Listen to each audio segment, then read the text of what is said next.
Hello, my name is Jarrett, and I'm sitting here with my friend, the Christian. I am the Spiritualist, and we're going to have continued conversation. This time it's going to be about a subject that is near and dear to my friend's heart. Take it away. So today the conversation will be on gender wars and how to mend them and possibly put a positive spin on the relationship between man and women in your modern times. I know I've had my difficulties coming up and just presently with the opposite sex. Being a single man in his 30s, late 30s, and basically dating, basically going out and finding a partner or a relationship to be successful in. Upon that, you have anything you want to basically start with, Jared, on this conversation? No, I figured I'd let you get the ball rolling, and then I'll hear you out and then throw in my 2 cents. Okay, so in saying that, I think we should start with basically the masculinity that comes from a woman in your modern woman, basically, on basically a man being able to approach a woman nowadays. I've approached many of women. They call it. I think they call it now. They call it cold. Cold approach on asking a woman out, or basically going up to a woman and trying to engage in conversation with them and talk with them. And in doing so, I've had, I would have to say, more not being successful than being successful. In doing so, I've always looked at it as basically the times we live in, faulting it on the times we live in, such as basically me going up to a woman and basically thinking that I'm approaching her with respect, dignity, and honor by going up and saying something as simple as, "Hi, I think you're very beautiful. I'd like to take you out sometime." And getting the most negative response from that individual. Sometimes even a look of disgust. And that always really confused me, given the fact of the words I chose to approach the young lady. And then when I started to realize the men that were going out with women, or the women that were given other man opportunities to date, were actually approaching them in the relationships I seen, treating them in a very disgusting way. And I always question basically why they chose to even be with that man in the first place, and also seeing when a man, being a man and seeing another man out in public approach a woman, and the way they would approach them, in my opinion, would be completely disrespectful, completely dishonorable, and just completely negative. And the woman would respond, and not only would she respond in a positive way, she would respond in a way where she'd be giving the man an opportunity to basically date her, or possibly further go out on a date, or even be in a relationship, and basically possibly continue being in a relationship with that individual, seeing the way that woman was being treated by that man is just completely mind-blowing, and I could never wrap my head around it. And the only thing that I could come up with on my end was women like to be treated like that, which I know is not to be true, but I would like someone to convince me otherwise. And I think that's where I would hand the mic off to you, Jared. Well, this is an onion with a lot of layers to it. First of all, majority of the time, women like to be like the bad boys, like that, so to speak. It's trauma-based. They're used to being treated a certain way, and it stems from how they were treated as a child, usually. Maybe they had an abusive father, or a father that wasn't there. It can boil down to daddy issues. It can boil down to a lack of self-esteem. It's all trauma-based. Men and women, all men and women in today's society are under the influence of trauma. The only way to balance it out between men and women is if a man and a woman want to come together in a relationship, they have to first deal with the baggage, the skeletons in their closet, so to speak. Otherwise, the skeletons will affect the relationship every single time. Now, as far as like approaching women, discernment, one of your favorite words, is one of the keys here. Now, I can't give you a tried and true one-step method that'll work every single time, but one thing I've noticed in my 51 years of dealing with women is that you look for eye contact first. If they don't make eye contact with you in any way, don't approach them. If they make eye contact and they smile, that doesn't mean you're going to get a date with them for sure, but at least that means that there's a very good chance it's not going to be a toxic interaction. The reason you may not have been dealt with by them in a positive way because of your gentlemanly approach is because women nowadays, because of toxic masculinity, kind of come to look at that as weakness, or they look at it as boring. Because of Hollywood, because of a lot of contributing factors, women have, and men have, misguided ideas of what they're looking for in a mate. I think men are kind of more on point for what they want nowadays than women are. Spiritually speaking, and you look at the Gnostic faith, when the Gnostic faith talks about how the universe was created, it was supposed to have been created with a balance between the masculine energy and the feminine energy. But this universe that we live in was created out of balance. It was created only with the feminine energy, which caused the masculine energy to be out of balance and toxic, which is why it became a patriarchal society. Although it has been balanced in the past. And in the coming new age, I guess the age of Aquarius they call it, that balance is resurfacing. Where men and women learn to honor the strengths in each other. It's going to be a slow process, but I see signs of it in day-to-day life. I know that when you look at YouTube, what you see on there is constant glorification of the negative aspects of the interaction between men and women. They take a handful of incidents from toxic women and they paint a picture of all women are like that. I did this experiment, and I still do this. I'd be walking by a bush of flowers, and I'll pick a flower, and I'll walk along, and I'll look for a female, doesn't matter what age. Well, younger women I kind of stray away from because I'm older, but it doesn't matter if they're much older or they're around my age or a little bit younger. I try to find someone to make them smile. And I will walk up in a platonic way. Excuse me, you look like you could use a smile today. Here, have this flower. Something along those lines. And I would say 8 times out of 10, I get a positive reaction from them. But I've learned in this, though, to use my discernment when approaching these women. Don't just go up to every single woman that walks by. You just watch for a little, observe, not in a creepy way. See if they look your way. If they look like they're obviously avoiding eye contact, stay away from it.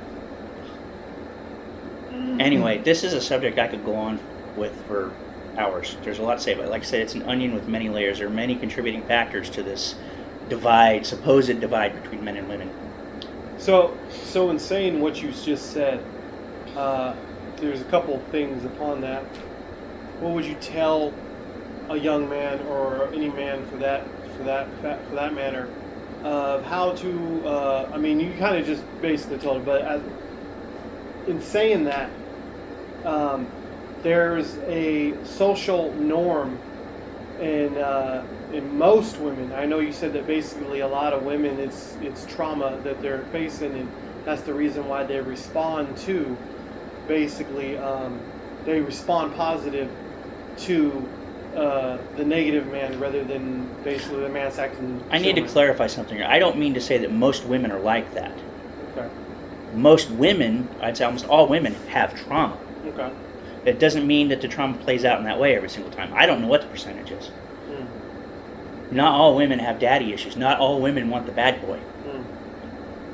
So how would you go about trying to, when you're out, say you're just out in public, bar, club, anywhere, how would you go about telling a young man how and where, or a man just in general, how and where to basically approach a woman or find a woman that doesn't have that trauma issue? Like, well, the first advice I would give is be careful where you're looking for women. If you're wanting someone, a partner that you can have for life, I wouldn't go to a bar where there's alcohol. right. I would try to find a hobby that is co-ed, and meet someone who has that same passion. Find something you have in common with her first.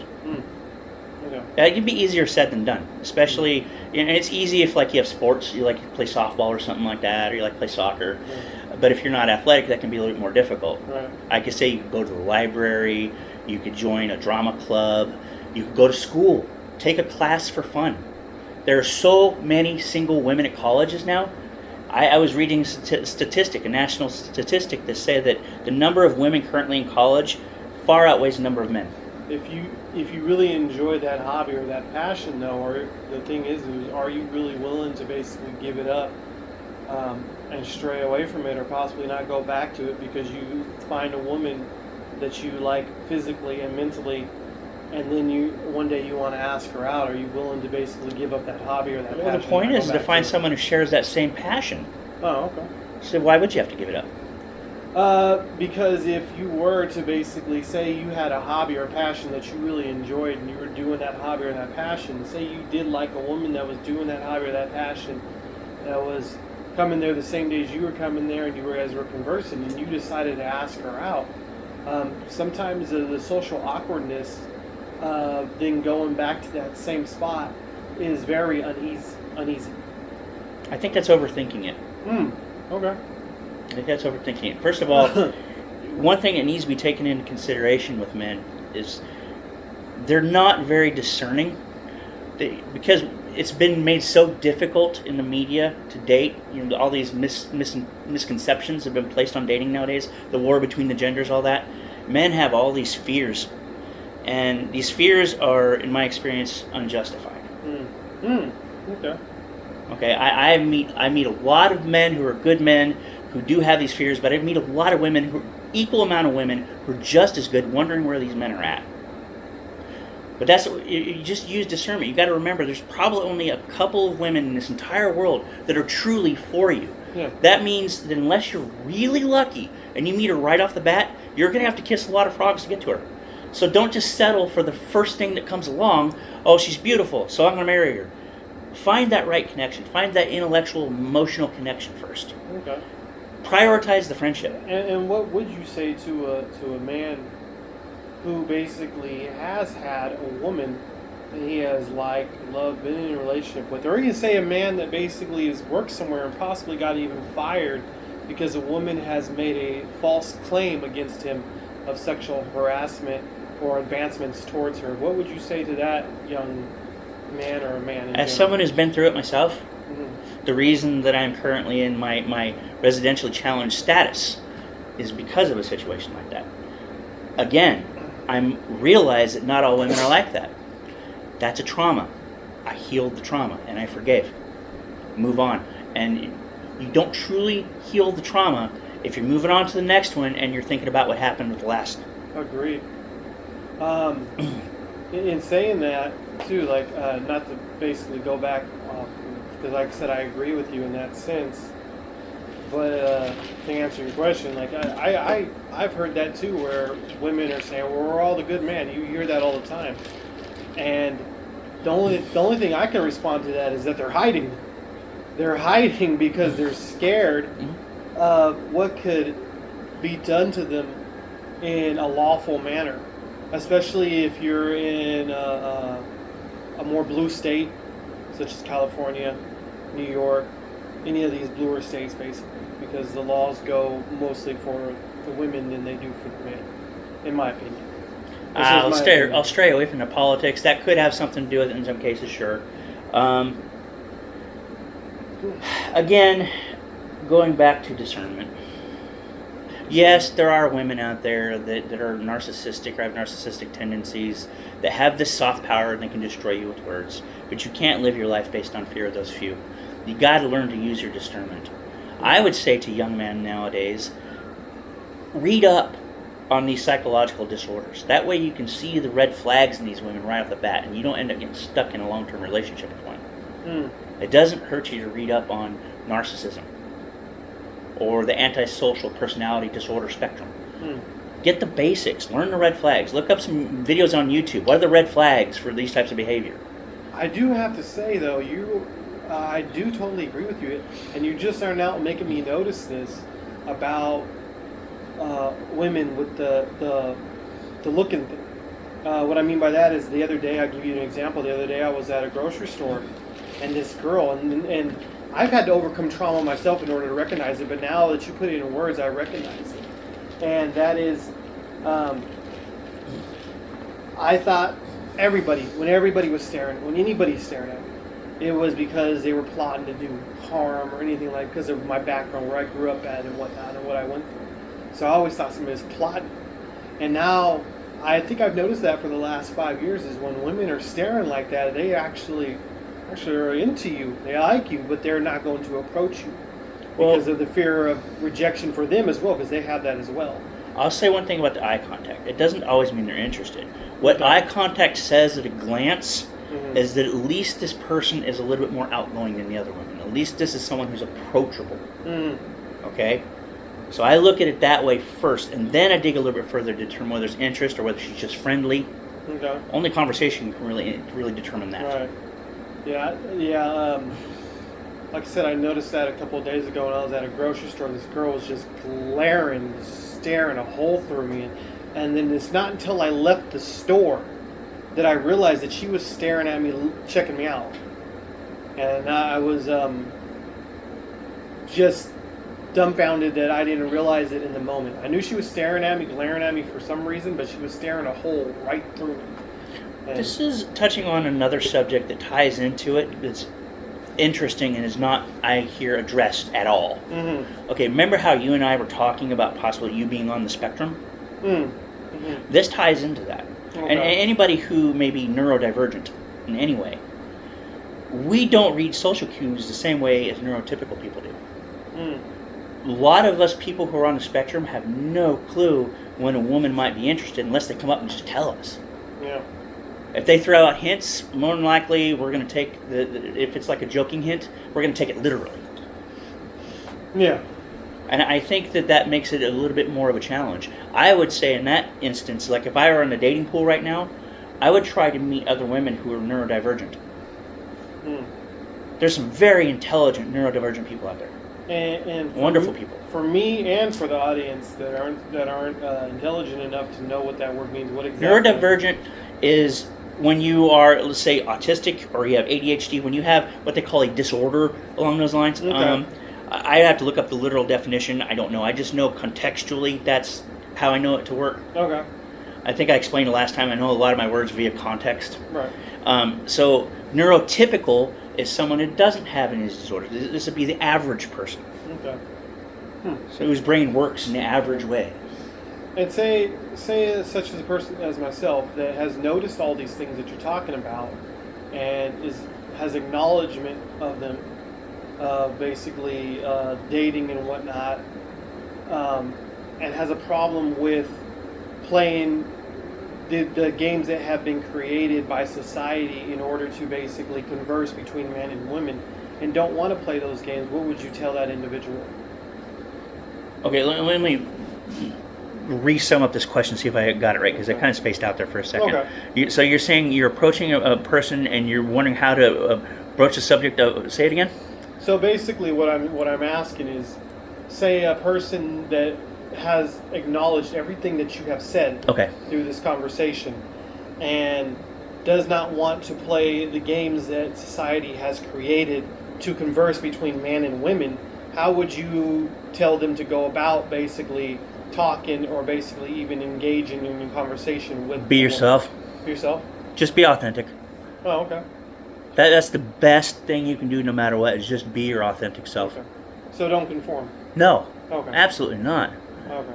If she conformed and played some role, you wouldn't actually get to know who she really is until much later, and that might be really disappointing. Probably want to deal with her in the first place. Yeah. So be your authentic self and expect that of whoever it is you're going to date. Okay. And basically, in saying that, how would one basically go about basically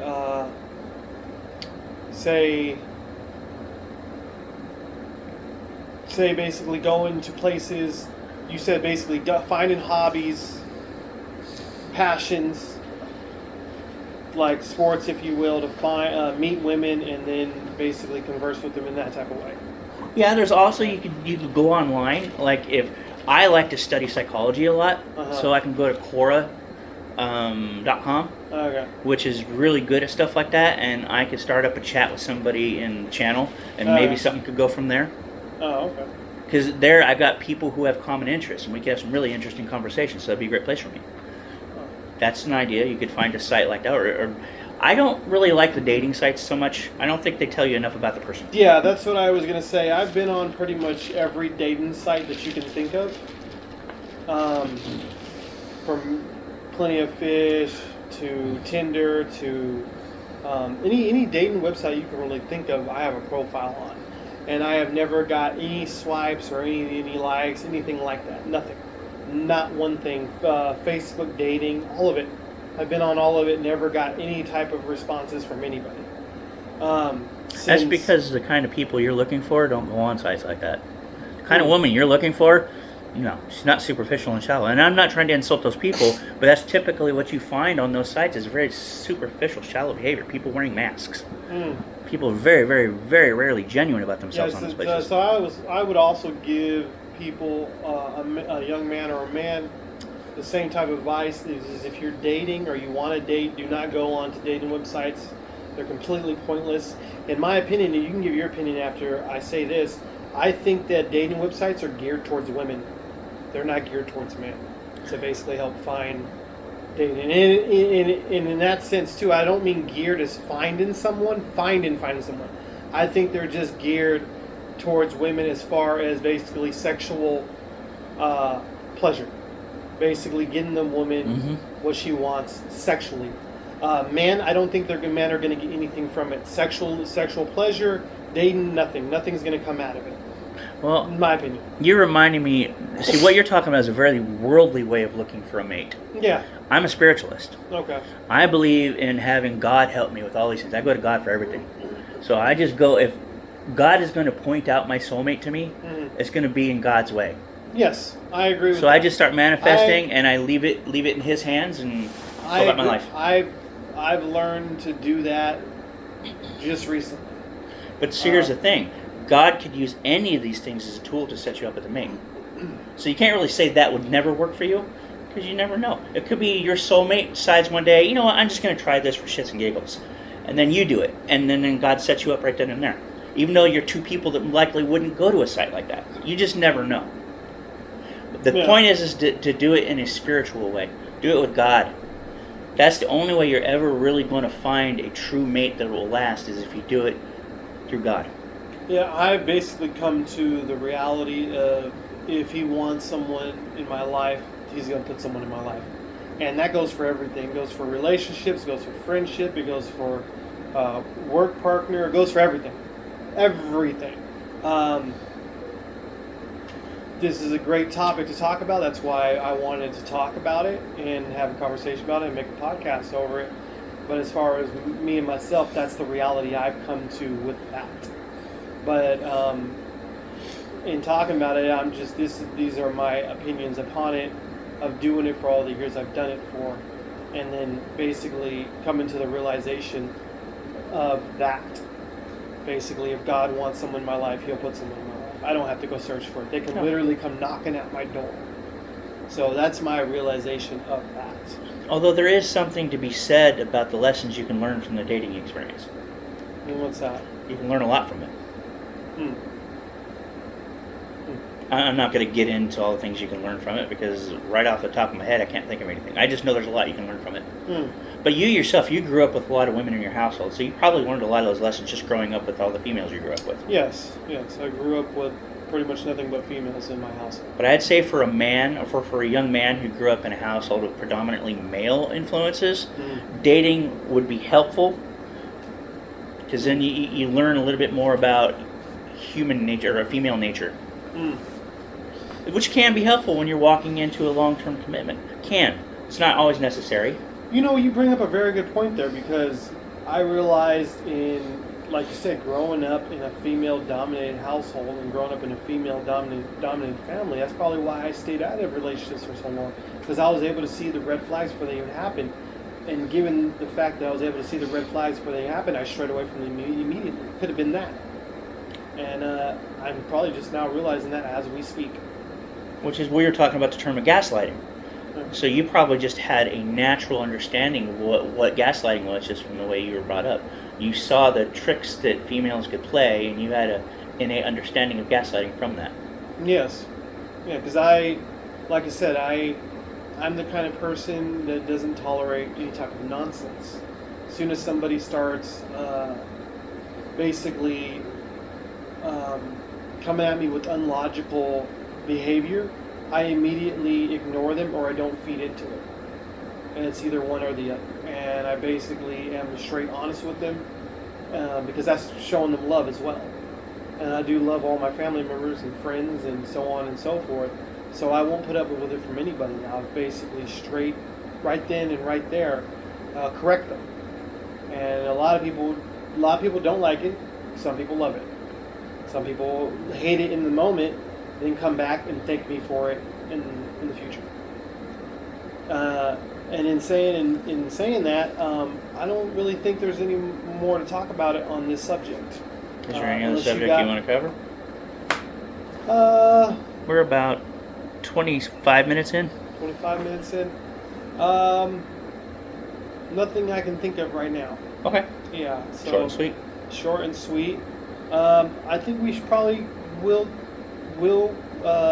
come back on this topic. I think there is more to talk about on this subject. I think there's a whole lot more to talk about. Like you said, it's a lot of layers to this. A lot of onion. A lot of layers to the onion. Yeah, a lot of layers to the onion. But I think there are more interesting things to talk about. Yeah. Yeah, most definitely. I think we've covered the basics pretty well on this. Yes. So, in saying that, I think it's a good time to end the podcast. I'll hand it over to Jared. All right, everybody.